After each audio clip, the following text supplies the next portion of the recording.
baby. Oh my god. Oh Ladies my and gentlemen, god. We're back. We're back. Holy shit. Another Tuesday? Folks, let us know how the audio is. We're working with new gear. We got new tech up in this bitch. You know what I'm saying? Our copycat episode went so well that we got sponsored Yeah, it's true. by Lagunitas IPA, and they threw us a couple mil. Yeah. Also, Meow Mix. They saw cat in the name and they were like, shit, Right. let's hook this brother up. Right. Hook these brothers up. That's basically what happened. Yeah. Basically. Meow Mix didn't hook it up as much as Lagunitas, so. Yeah. But still, Yeah. shout out Meow Mix. Yeah. So far, we've spent a very small portion. Yes. We bought one mixer with our millions. It only cost us like a few $100K, but We're being I frugal. think it's going to sound pretty good. We're being frugal here. I mean, okay? this mixer is one of 3 in the world, so True. it's kind of fitting. It was so expensive. Too bad it wasn't one of 400 represent. Yeah, But fair. that's okay. Too bad. Folks, hope you're having a good week. Welcome back to the Producer Lounge. In case you weren't aware, this is our podcast. This is our broadcast, our show. We're going to talk about music production things. Yep. And generally just kick back, just hang out. Generally? Shoot the shit, Yeah. dude. Like fucking boys do, dude. Yeah. Um, We are your host over here in the yellow. We have Bonaventure. In the red, we have Fred Durst. Yeah. And my name is Shaquille O'Neal. Fred Durst. We're here to represent, That's hilarious. Accurate. Accurate. Accurate. Accurate. Quick shout out here at the top of the show. That name. Bird Z, thanks for the follow last week. And Dogs, Dog sandwich. just Dog Sandwich. I was thinking Dogs and Witch. Dogs and Dogs witches. Sandwich. It's a dog sandwich, guys. That's what's known as a hot dog. Oh. Yeah. And it's not a sandwich. It's a hot dog. He's breaking rules. Mm. I'm just saying it how it is, Or guys. dog sandwich is a very different thing. Maybe. I don't know. Whoa. I don't Ooh, either. you can really hear that now. Yeah, it was Holy nice. shit. Boom. Boom. We've maximalized Maximalism. ringage on this shit. Right. Folks, hope your week's going well music-wise. Hope you're making tunes like we aren't. Hey, speak for yourself, man. No, I got some work done. I had redid the snares on the track for the 7th time. Ooh. And they kind of finally have something happening. Did you fully just switch out the snares, or were you trying to make them work? Full on switch. They just don't Kill work. 'em. The moment I get to like 2 EQs, I'm like, no, just new snare. Mm-hmm. Like if I'm having to pull out a bunch of stuff and boost it and like do like too much of crazy shit, I'm just like, just it's not gonna work. I'm not gonna end up enjoying it. Right.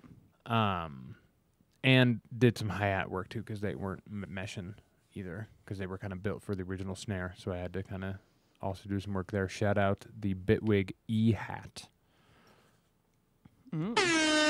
Shout out. Big shout out to that thing. That is, I use that thing more often than I care to admit.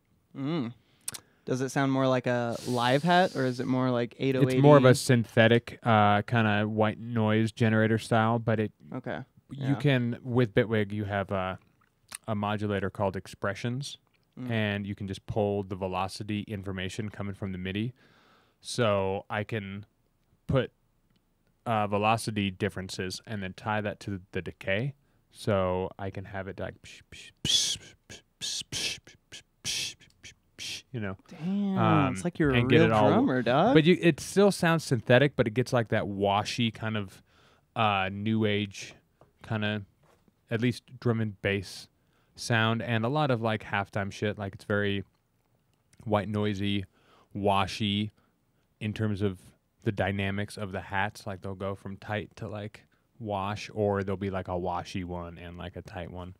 But it's usually pretty synthetic, like white noisy, unless you go into like lo-fi land or like really hip hop land. Then obviously they're like more sample based or what have you. But God, this new mixer sounds great in my Oh, headphones. doesn't it? Yeah. And I'm watching the mini meters, and it's just staying thick the whole time. It's so nice.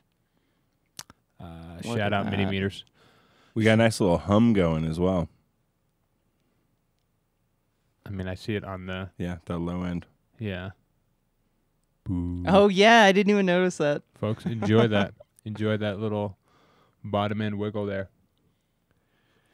I feel like these Yeah, we ones are should probably darker EQ than those out usual. for sure. Or is that just me? It's the fans. Look, it's Yeah. gone. Yep. Oh, is that just rumbling on the Mhm, table? mhm. That's so funny. Can put them on that. Yeah. Fresh. Can the camera see those? Yeah, but whatever. I think it's Yep. Oh, it looks perfect. Oh, that's so much better. It's so much Yeah, better. at first I just kind of thought it was my AC in my room kind of traveling through the floor. Hilarious. Well, folks, it's a little bit cleaner for you. Look at that. We're leveling up over here. Congratulations, yes. Yeah. We got this Guy. thing. We spent all day the other day figuring it out, and we don't know what we're doing totally Yep, with it yep. yet. But So I've been Pumped. playing with Yeah. this weird trick lately all right. where it's so simple. But lately, for some reason, I feel like all of my kicks, specifically the high end, probably, or something with the transient, it's just never knocking through the mix quite enough for me. Mm-hmm. And a lot of the kicks I use have like a really nice transient. Like I have a bunch of bill kicks I use. I have some restraint kicks and stuff. And they sound really good at the beginning of the track. But after I get towards the end of everything,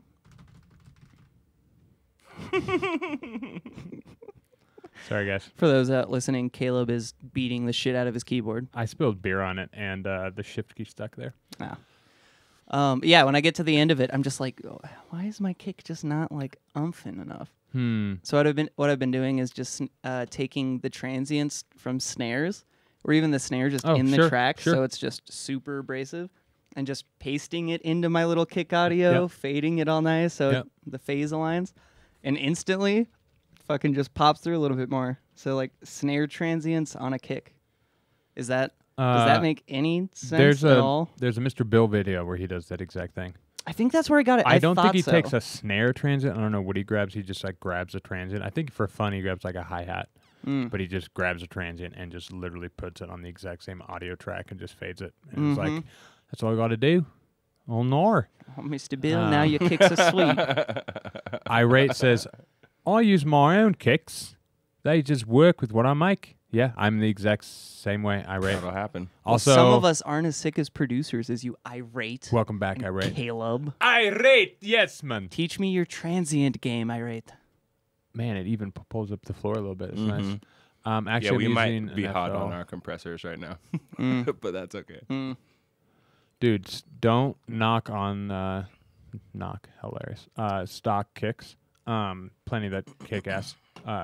Copycat was just on last week, and he was throwing big shouts to newer producers who are less caring about trying to make something, from scratch, and just more being like, I'm just gonna make tunes, True. and just make cool art. I don't really give a fuck if I made the kick from scratch or not. Which I think there's a good middle ground. I think it's good to educate yourself to learn how to make those things and learn how they work and why they work and stuff like that. But at the end of the day, It's an easy excuse to make for yourself, so don't do that. Just go learn how to make a kick. right? and No, a snare. but you'd be surprised how much better you are if you understand Exactly. how the snares are working and how you It's can true. improve it. Just like this, like you knew it wasn't working just because the transient didn't have enough pop to come through. So instead of like boosting it or trying to like make a transient pop out more with a compressor or whatever, you're like, oh, it literally just needs a little more squiggle. It needs to transient more, if you will. Exactly. And in my case specifically, when zooming in really hard on the kick and just looking at the transient, you can see how it was like, or I guess for the camera, it was like just ducking a little bit and it was a little more rounded. Right. And then the snare transient I threw on was fucking just like a hard square. clip, just, sausage transient, Yeah, boo. And just visually, like not even listening, you can When tell you- that that's going to be more transient. When you guys zoom in on your DAW, do you guys ever in your head say magnify? Actually, sometimes, yeah. Okay, me too. I was like, I need to magnify. Zoom in and No. enhance. Yeah, No, I don't. exactly. Like magnify and enhance, enhance more. That's not that. That's not what I wanted. I wanted That that was good, one. though. I wanted that one. Snare synthesis is so fun. 100% irate. I agree. Dude, it is. I agree as well. It is. Also, making Franken snares is a lot of fun. Right. For those who don't know that term, it's basically combining separate elements and separate pieces of different snares into one snare. So you take a transient of one snare, you take the body of another, you take a fundamental of something, you take a tail. You can also call it a Jimmy snare. Oh, I haven't heard that. Yeah, like Jimmy rigged. Oh, Jimmy rig. Yeah. There are other ways, but Jimmy rigged is probably the most politically correct. Yeah, Franken snare does upset people, especially the far right. Ooh. Yeah. Yo. Sorry, far right. Irate. You should.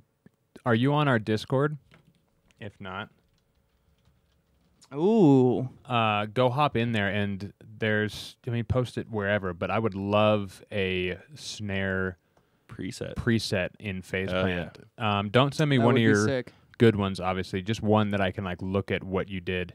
Because Send I'm him your worst one. intrigued, dude. I'm also addicted to phase plant. It's the best. Have you ever made a snare in faceplant? No, Like no, you're talking about? no. I haven't I've either. not, I think I've made a kick.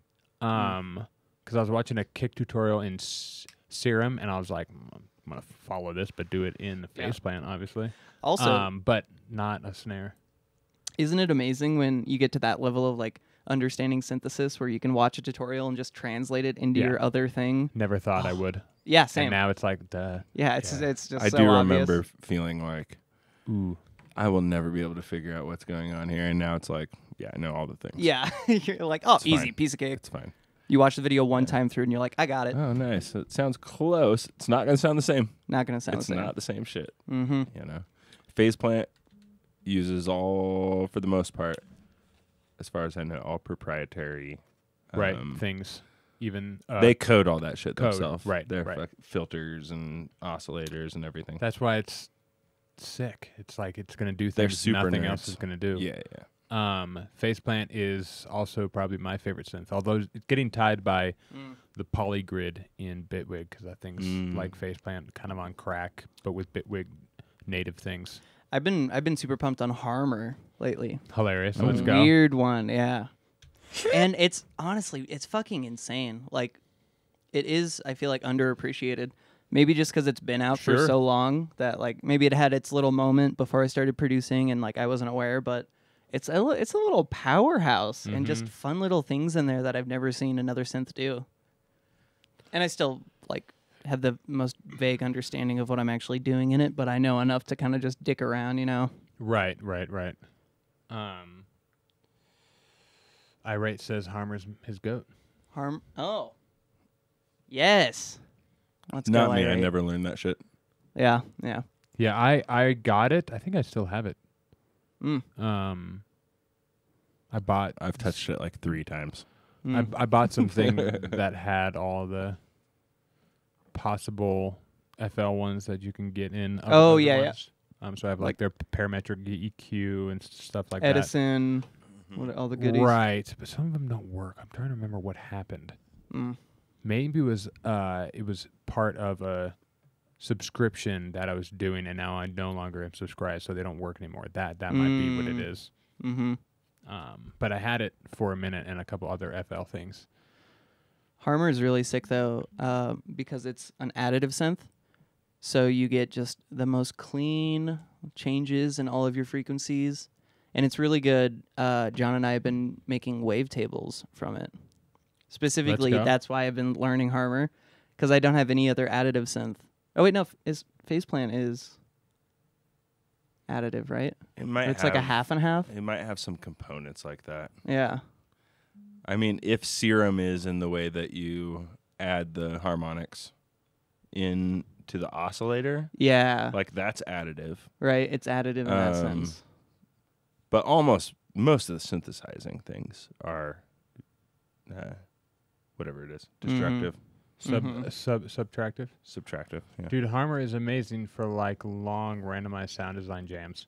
Yeah. For like mud pies, if you will. Yeah, I could see that. It's just I could see that too. it's like getting into a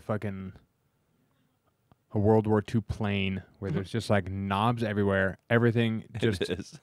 it's labeled, Yeah. but it's like labeled in fuck me. It's scary to look at. Like it's Yeah. kind of intimidating. Even like I feel like I understand synthesizers and I look at it and I'm like, what is Prism? Well, I've never seen that before. What is Acronyms. this weird? There we go. Yeah, all these weird little bits. It's cool. It's fucking cool though. The main thing I like though is their like envelope customization.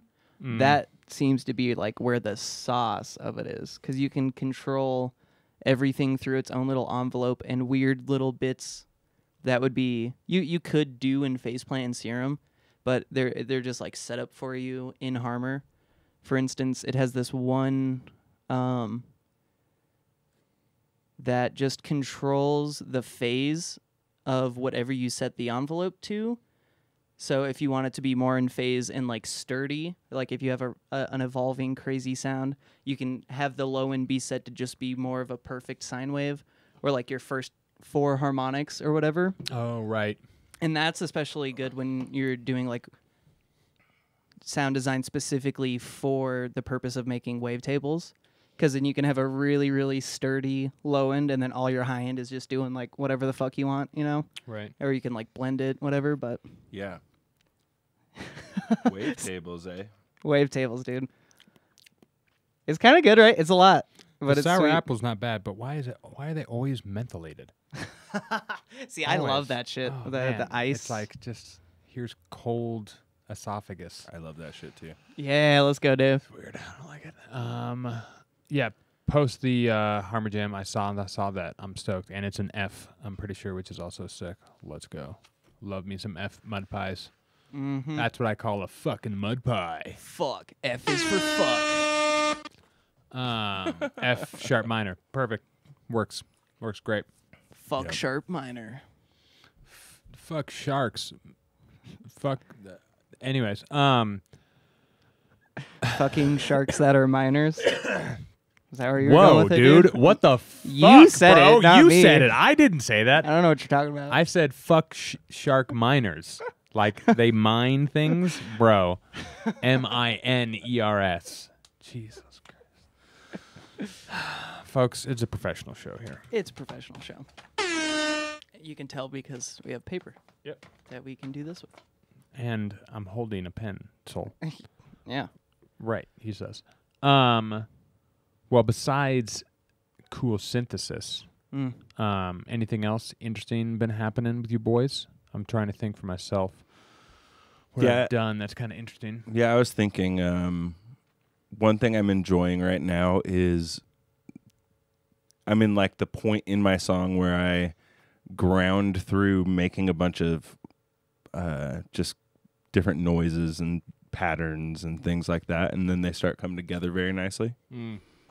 Which took I feel like the process is the fun thing to highlight. Basically, not the specific process, but the idea of the process.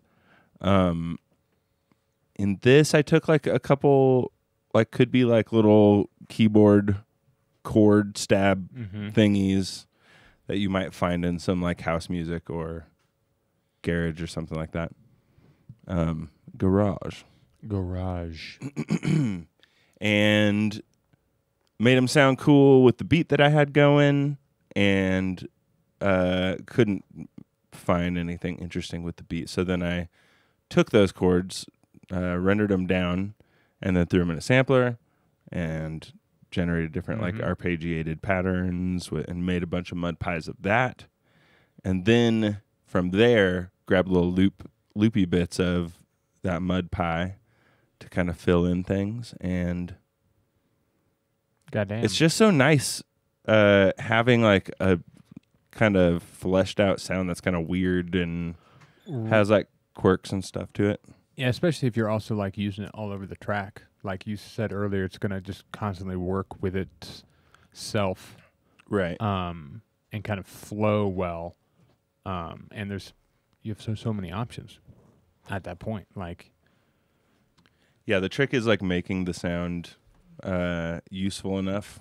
yes, Like when you do vary things with your mud pie, give yourself a bunch of things that you think you could use in a way. right. You're trying to make a palette that you can't see yet. Right. Yeah. Yeah. The invisible palette creates Yeah. the palette. It's like if Bob Ross was putting his palette together in the dark. Right. And he's like, well, this one feels like titanium white. So, Well, Crimson with his red over ears. here. right. Yeah. He's feeling the paint. Irate says, I don't know, I've been loving messing with granular synthesis, where I resample my older unused drops in Quanta What a into cool something move. into something new. Yeah, that's really fun. That would be a fun concept to do for like an EP or something. Yeah, little concept thing. Yeah, you just start with like one mud pie and Irate. just make 4 songs with it or something. Get on it. Go. All Yeah. right, boom, there's your homework. There's the firing gun. Make mud pies with your old drops. Old unused drops. Right. It's a pretty good idea.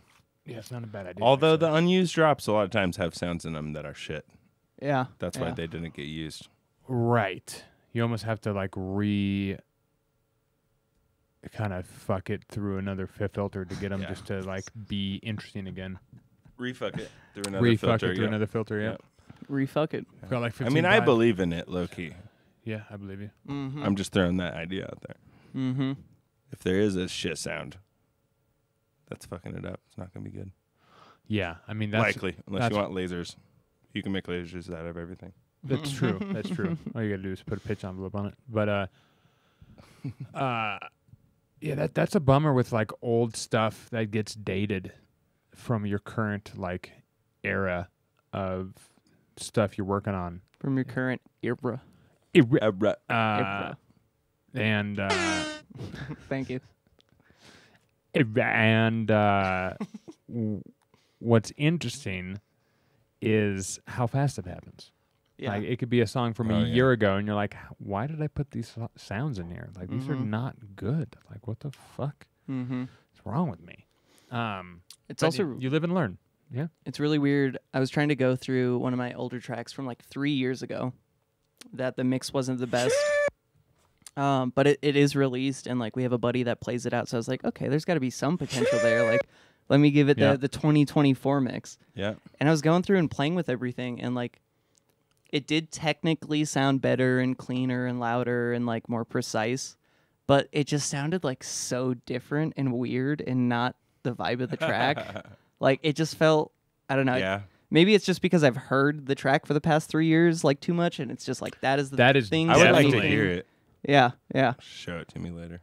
Yeah. I had a term for this back in the day. I can't remember what I called it. Like audio lock or sound lock, where basically like you've heard the song so many times that either you're scared to change things or like you're just paralyzed basically. Like you pull it up and listen to it and you're like, I have now don't know what to do. Mm-hmm. Like I don't know what to do. Like it's almost like a stack of cards or a house of cards, and you're like terrified to move a card because it might just like all collapse, even though it definitely won't. Yeah. It won't, yeah. guys. It's fine. Change the snare 7 times. It doesn't matter. Do whatever makes the song better. You just have to kind of jump in. Once you jump in, it's kind of okay. Yeah. As long as it's not over 50% kind of dog shit. Mm-hmm. Yeah. Mm-hmm.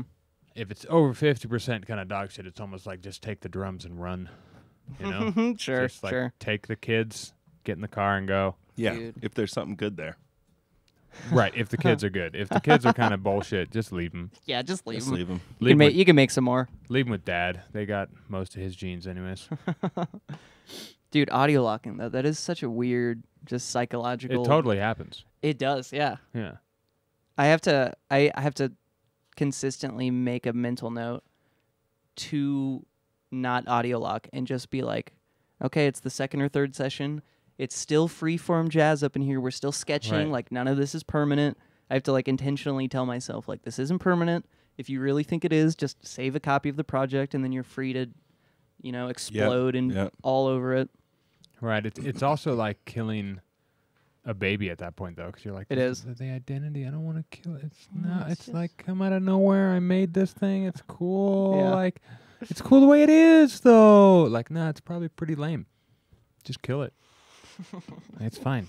You're gonna have to kill 15 of them before you get a good one, anyways. So, like, just gotta keep going, keep pushing, keep going, keep going.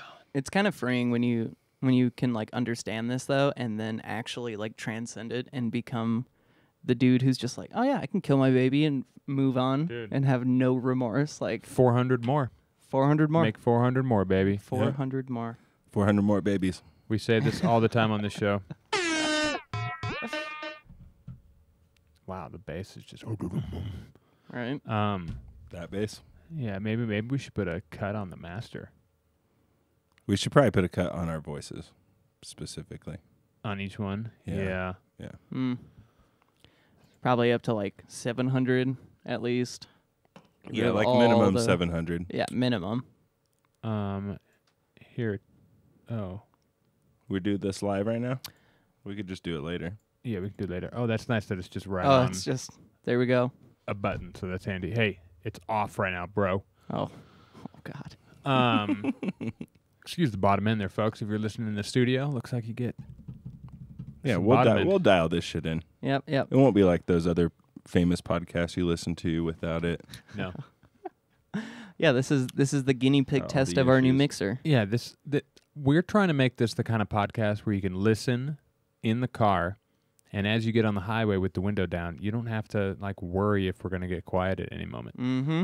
Exactly. We're just going to stay here, just right here in your ear, like thumb up the butthole, just right there. Right there.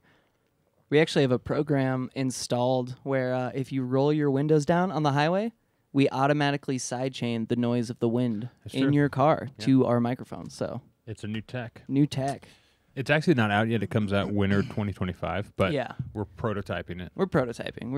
We're working out the kinks. Yeah. Wow. We'll bless the world with that one day. Yeah. You've been making a bunch of snares? Yeah, I guess technically not really. Well, some Franken snares. Yeah.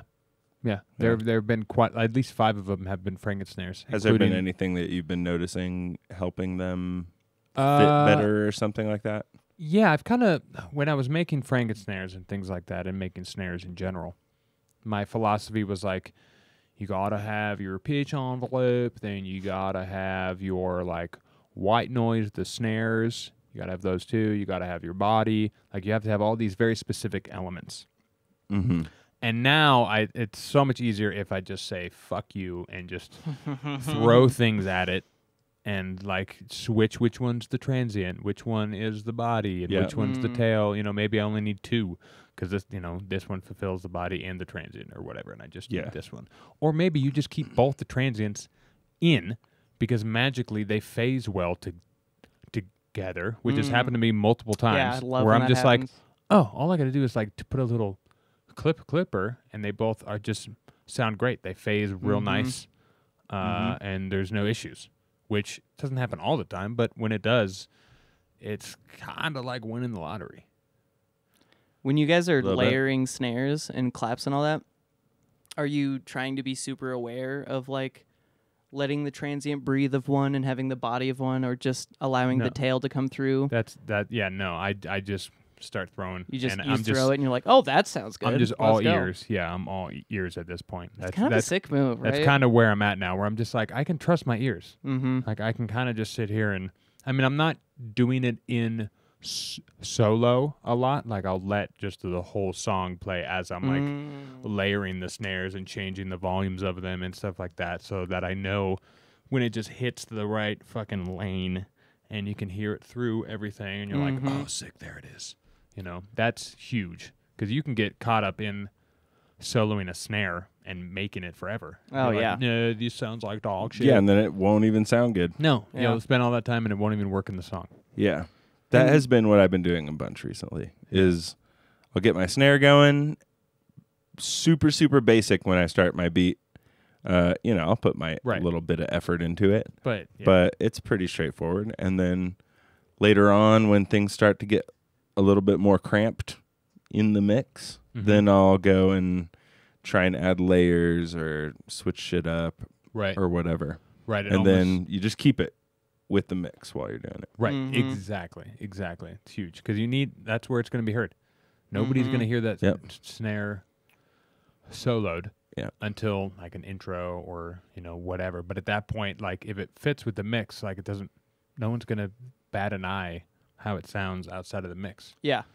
And that translates to any sound outside of even snares. Yep. Like that's something that took me a while also to just work on a sound in your loop or in context of something. Like for so long, I always just wanted to tweak something alone and then listen and then be like, oh no, it still sounds weird, and then solo it again and then listen and like. Right. It also like can fatigue your ears though if you're listening to the whole mix and stuff. So you kind of have to move quick and kind of make broad strokes as you go, and you're like, oh, I'll do more detail tomorrow. Like I'm just trying to like run through and make little changes as I go, because if you just sit there on the loop forever, then you'll get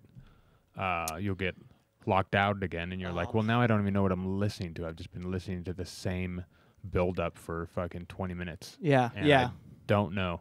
That's such a healthy discipline to develop. Like Dave always talks about, or has talked about, the slingshot EQ method, where if you don't know, check out episode 85, 89, and 63. Whoa. That was probably... No, I just threw those out there.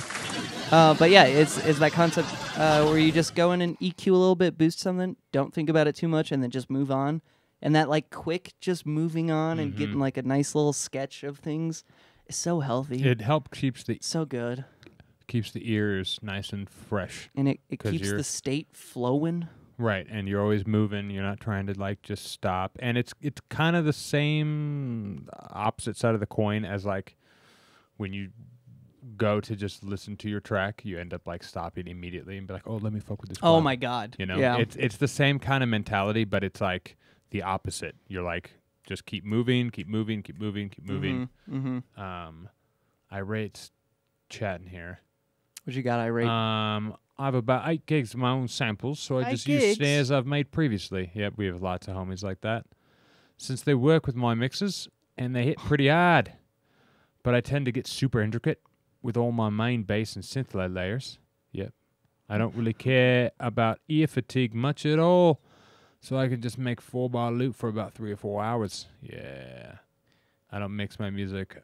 I don't worry about it. All right, bro. If you're fucking rich enough not to mix your own music, whatever, dude. Whatever, dude. Fancy pants over here. You should mix it though. But no, I can definitely get sucked into a loop for 4 hours and be fine. But it, after 2 weeks of working on that song, that 4 hours that I worked on the loop now has come to bite me, because now I'm like locked on that. And then there's the whole problem. If you didn't have any of the rest of the song sketched out, at least a little bit, and you only have this 4-bar loop you've been working on forever, you can get the whole loop brain thing where you're like scared to start breaking things down, or it just sounds weird when you start breaking things down. Yeah, that's a constant back and forth though. The concept of making the super loop and then expanding, or just like sketching the full track. I'm definitely a fan of the sketch ideas for the drop, then just move on to the build, move on to the other thing. Or at least having 2 different sections. I need to have something to go back and forth on, because not even like ear fatigue, but just mental fatigue or something. If you just listen to one loop and have nothing else to back it, at least for a sec, nothing to like decompress for a moment. I don't really have that. Oh, I get that for sure. I need to have at least 2 sections that are just kind of different. I'll just sit on a riff. I'm jealous. Yeah. Can't do that. Until the riffs like kind of got an identity, and then I need something for it to go into, because then I don't know what else I need to do with it. But that's kind of the moving on kind of thing. I definitely move on if I'm not feeling whatever I have currently. Sure. I can you could do that in the loop if you wanted to, for sure. Yeah. But a lot of times I'll get something going, duplicate it, start working on something else, and just see if something else catches better, and then I can go back and listen. Yeah. to whatever the other thing that I was working on was for a second and just see if there's something more interesting in there, if they're working together now somehow. Now that you have more pieces of the puzzle, you can Right. combine a little Right. more and see what fits. I like that kind of flow. Yeah, that's Yeah. a good flow. I used to make, and now I'm kind of getting back in the flow of it, is like just starting at the intro and just making the song as it happens. Oh, just the Basically. left to Yeah, right yeah, method. You just start like, all right, the intro is hi-hats and this synth pad. All right, Yep, now what happens next? And then what happens next? And then what happens next? Yeah. It usually comes out with like some of the more interesting intro grooves and builds. And it usually produces pretty good bridges as well. The drops kind of tend to be the same. I don't really see any difference from style of making song to style of making song, at least with me, when it comes to those two. Because either I do that or I just start with drums in a drop kind of thing. Yeah. You know? Yeah, I always go back and forth with like starting at the drop and just going from scratch and building that, or starting from the intro and slowly building. But my favorite move the past like year and a half is just pull in someone else's build up that you kind of want the energy to represent for your song. Right. Yeah. I saw you. You saw me doing that the this, other day, yeah. and you're like, "Oh, that's fucking tight." Yeah, dude, it's the best move because Cool then you idea. have all the energy going into your drop, and you can kind of feel how it's gonna flow into it. Because I always have a hard time with like, if you're starting at the drop and you just go from scratch, like, I don't know, it's hard to get into that headspace of this is supposed to be this energy or like a bunch of energy Sure. or so little. So if you have just a little guideline easing you into it, like it helps so much. It's also the way you make an fucking edit. yeah, It's like, totally. just gonna make an edit of this track.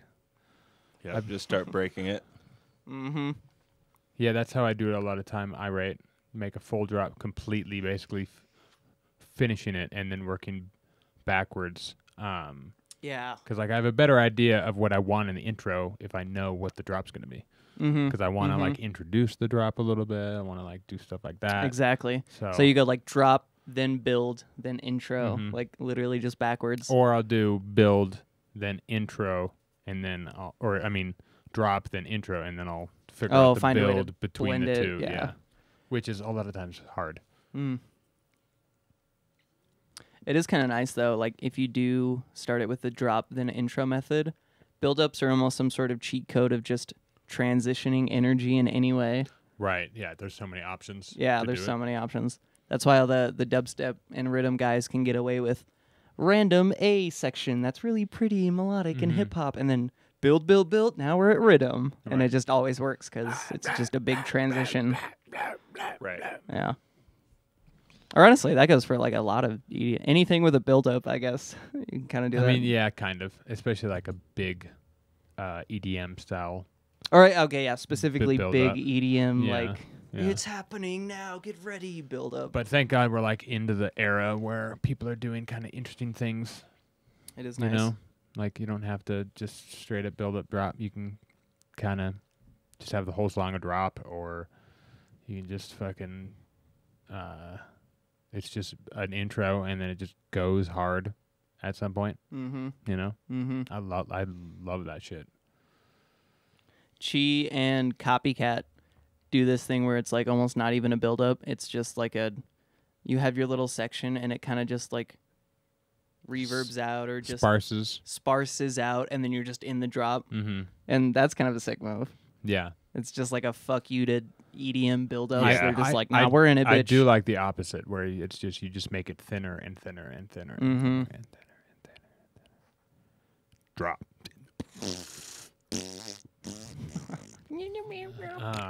Oh, is I that got some bass on Aznadel? That's some Aznadel, dude. Some Asian Adele? Let's go, dude. Yeah. I Leaking my new single. Damn. Yeah. Shit, my bad, dude. Yeah, I just tend to have a problem with making my build-ups like super long, or not doing that. My build-ups are always the shortest fucking. I'm just like, I don't need this to be really long, but then you do find out that it's kind of nice to have a pretty long when you're mixing Right. in a So- DJ set from time to time. There's the give and take, right? So Yeah. with mixing, it's super nice to have that, and in a live setting, it's nice Yeah. to have this extreme tension piece. But then if you're thinking about like retention for streaming on Spotify or Sure. something, like you don't need to have a gigantic build at all because everybody knows what it's about to happen. So like if you have just the 8-bar or 4-bar build, like that's super nice in that case. Yeah. Right, and that's when you can make different versions. Mm. You know? Mhm. Yep. Like have a TikTok version that just Have like a radio you edit just or whatever. cut out the fucking build. Yeah. Dude, that took me fucking so long to learn was making just shorter, more concise build-ups. 'Cause a lot of like, dude, it took Did so you long. learn that? Yeah, for sure. Oh. I think I'm good about it now. I can do a don't really know, I tiny bet. build or a long build. You could probably go a little longer. No, well, yes and no. Yes and no, for sure. But the point I'm trying to make is I know how to play with it. I know Right. how to make a super long one or a super short one, so Sure. it's like whatever I want to do for the song. But it sucks because like I was like super hyped on Bass Nectar before he was Beta Nectar, or Right. before we knew he was Beta Nectar at least. And he Not loves he loves his long build-ups, and I would always like reference his tracks, and I was like, yeah, okay, so gigantic super long build-ups are the way to make cool music. Right, of course. So like that's how I learned. So getting into the mindset of like not doing a 32 bar build-up and just doing an 8 was like fucking hard. Because I was Yeah. like, how do you build the tension? But yeah, I definitely I lean towards a short build because, like, to me, like the groove area is usually like you're building, and like you can if you structure it right, you can use that as a part of like the DJ blending part, and Yeah, then of you course. just have like 2 bars of silence, and then you drop, and you're like, sick. There's my build. Like, fuck it. Like maybe it's a fill. There's just like a weird fucked up drum fill, and that's like all you need. Or somebody talking about straight lines. You know, like boom. That's my build. Yep. someone talking about straight lines. Yeah, dude. Shout out, There man. are no straight lines. Dude, the new Recon gear shit coming out soon is gonna be crazy, dude. Oh yeah, chat. Are you ready? Future no audience idea. members, you have no idea. Maybe the future audience members have an idea because it's already out by the time they're listening. But Right. still, you have no idea, bro. Yep, someone explaining Pythagoras' theorem in the pre-drop, exactly, and how he's wrong and misjudged squared mathematics. Plus Exactly. b squared Equals C squared. Oh, except for it's not that accurate. Oh. Maths. Maths, dude. maths. Maths. I want to end on this note, guys. Me too. We're close to the end here, and so, guys, do you guys use a lot of math? I'll go first. Yeah, we're talking about math, so I'm All right. curious. Like a lot of times, I will look up like the BPM I'm at and like convert it to hertz and like throw that Oh. in for the delay kind of thing while I'm doing Mudpie, so it'll everything will oscillate correctly together and get cool moods. Or in the song, I'll like, look at what the dotted would be of that BPM in hertz and put, some weird effect on an LFO on that. So it's always hitting dotted, but then I have the ability to slide on and off dotted just by speeding or slowing it down, which is fun. But do you guys do any math at all in the DAW? Any? It's super, super rare. Okay. Yeah, I think Very, same very with me. occasionally, but these days I almost never do that. Yeah, Probably to my detriment in some level, but I really want things to not be perfect a lot of the time. Right. So It's sound design is my favorite place to use it. Right. If you're lining an LFO up with like the tempo of the song in a certain way, that's or I guess I'll just click on the sync and choose eighth notes or dotteds or Right. whatever. Sure. I'll be using a modulator that's already doing the math for me already. That's fair.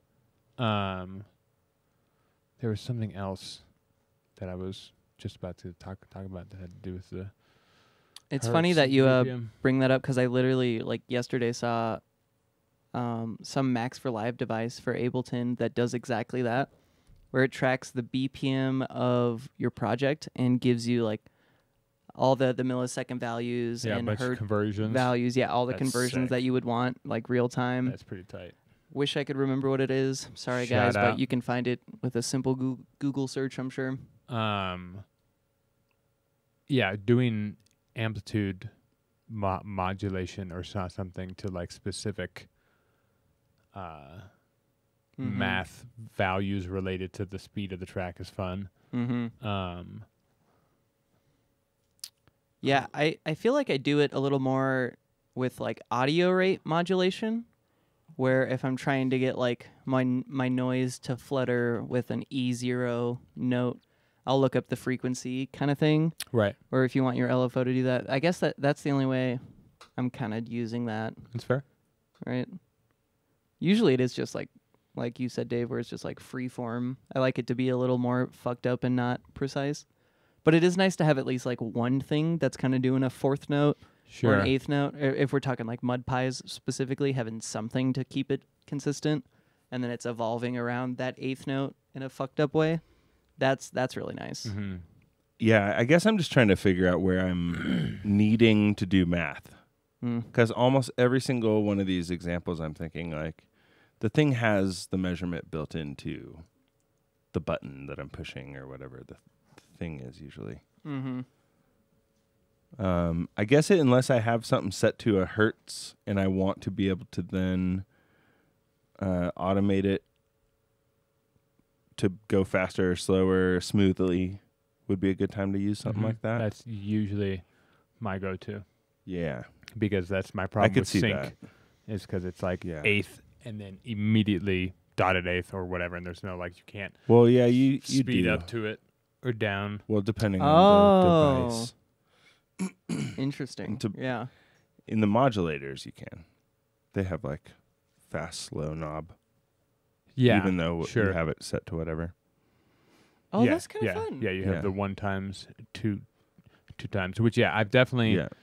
used that a lot for that exact same thing that I Right. used to Same. do math for. Maths. Maths. That's We got it. 400.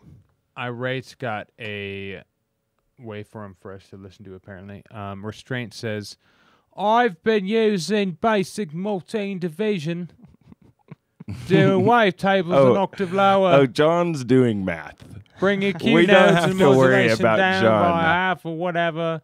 Their value so I can do an octave lower. Jesus Christ, what the fuck? I've been using basic Yeah. multiplication and division when doing wavetables an octave lower, okay? Bring EQ nodes and modulation down by half of whatever their values so it can be an octave lower, I'm assuming. Yeah, that makes sense. Right. Especially, I'm assuming this is coming from his perspective of being pumped on making wavetables. If you do an octave under like F0 or whatever, you can get a cleaner, longer signal if you're trying to transpose it back up to F0, you know? So you want all of your modulation sources to be half that. Right, So I when see. you put the octave back up there in time. Right, that makes sense. Also, fun fact though, John, you're going to get a kick out of this. I'm about to blow your fucking mind. I don't think putting your wavetables at like C-1 is the move at all. Specifically, if you're trying to import wavetables into phase plant the way we've been doing it. F0 is the move. F0. And why, you may ask? Why? I don't fully understand, but I'll try my best. So it's something with... oh, wait, here, hold on. I have it written down, kind of. Hold on. Yeah, give me some...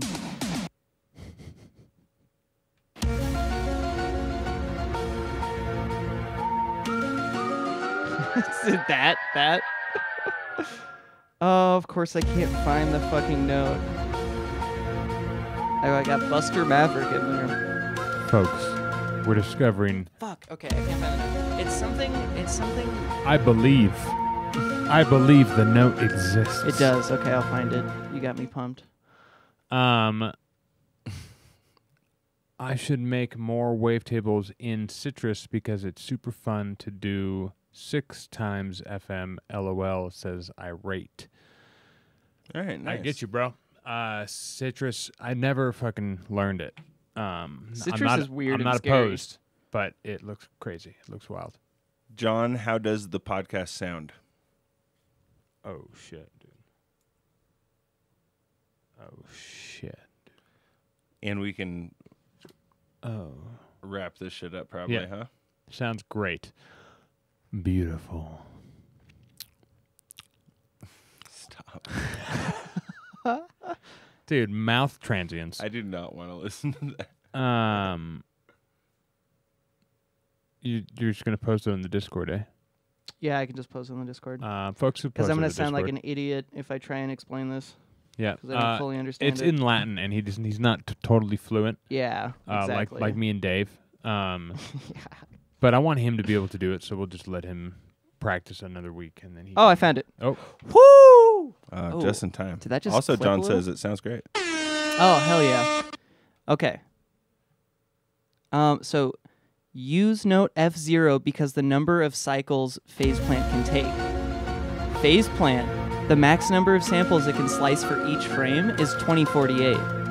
So F0 is about 1,010 samples at 441K, but at 88.2K you could do F0 because it would be 2,020 samples. So if faceplant each frame can only take 2048, that's about the closest you could get for it being very specific samples for each frame, I guess. So if you're trying to get the highest quality wavetable, use 88.2K. I don't fully understand that. Why that is. 0.2K on what? John seems to know. Does John have it? He says, ah. Yeah. But the main part is, yeah, phase plant's max number of samples it can slice for each frame is 2048. I see. So having F0, you're going to get the best resolution possible. It's Hilarious. the closest you can Right. get to 2048. Right. I see. So in theory, you could go a little above F0 and be like, like 10 or 12 cents above, which apparently Glork Glunk has tried, which is where I'm getting all this information. But he said it's like not even worth it. John's got a good point here. Bet. Yeah. He says, I think that might go out the window when you import a sample because of interpolation. Oh. So if phase plant's sample window is only so big, but is that just its oscillators, or if you import a sample, I have no idea. like does it master and slave, if you will? Well, we got some testing Sorry, to do, PC boys. police. Folks, this is it. You just watched the full episode. Whoa, bam. That's the number of you cycles made it in through. the final wavetable. I see. Number of cycles in the final wavetable. Okay, well, fuck my thing. Yeah, dude. Insane. fucking thing. Indeed, Irate. Thanks for swinging by, Irate. Great to have you again here in the chat. Love to see it. You always make for a good chatter. It's nice. John, thanks also for coming, dude. It's good to see you. Yeah, whoever you are, random chatter, restraint music, good to have you here dropping knowledge at the end. Love to see it. Yeah. Yeah. Folks, quick review of episode 163 here. We talked about drum synthesis first. Then we hung around and kind of chatted about our favorite synths, kind of nonchalantly, like It was a good time. just hanging out by the beach kind of move. Dude, I remember that. It was a good time. Yeah. And then while we were by the beach, we talked about sharks. Minor sharks. And then we went up past the sand into the more kind of dirt area, and we were talking about Mudpies up there. Oh, that's where you get the mud. Yeah. And I mean, Carol's car was right there, and we all know that she has packs of Mudpies in the back seat at all times. So That's true. We snapped Shout a out little Carol. bit. Shout out Carol. Carol hooks it up. Yeah. Shout out Carol. We love you, girl. Then we talked about old tracks. Shout out old tracks and how you got to make 400 more of them. Yeah. We also chatted about why you don't want to solo tracks when you're working on them. You want to keep them in the mix and listen to everything. In the mix. In the mix. In the DAW with. We also talked about making quick moves. Keep it moving because you're not soloing things and you're listening to everything at once. It's best to keep moving quick from thing to thing while you're making decisions, so you don't fatigue out. Your decisions. Your not mantra, or the thing you always say: always forward, Never backwards. back. That's right. Just keep moving forward. And then we had some arrangement thoughts. We finished on that, kind of like a fucking coffee table discussion. You know, we just got some biscuits. And we're just got some biscuits, and we're just talking about some fucking arrangement thoughts, eh? My biscuit was a little dry. Not gonna lie. He didn't dip it. I didn't dip it in my coffee. It's true. It's true. Was an episode of every What do you say? Was an episode of every Oh, that's literally what he said. Oh, okay. I don't understand what he means. But maybe I'm not getting the inflection right. Let me know. Thanks for sending us a snare. You're right. In the Discord, folks. If you're not in the Discord and you're watching this on YouTube, come watch us on Twitch. That's where it is. Or go to always400.com. You can see all the things. And check out our Instagram and TikTok. We post little clips of All the every time. episode. Yep. They get literally millions of views every time. It's kind of crazy. It's crazy, dude. Participate in the comment section. Like, you want to be there. It is pretty fire. It's lively in there. Comments. Yeah. You'd think all of those millions of views would translate to our Twitch channel, but Nope. not yet. Not yet. Nope. People just love the clips. All right, folks. We'll see you next week. Like and subscribe. Thank you. It's gone. Thanks.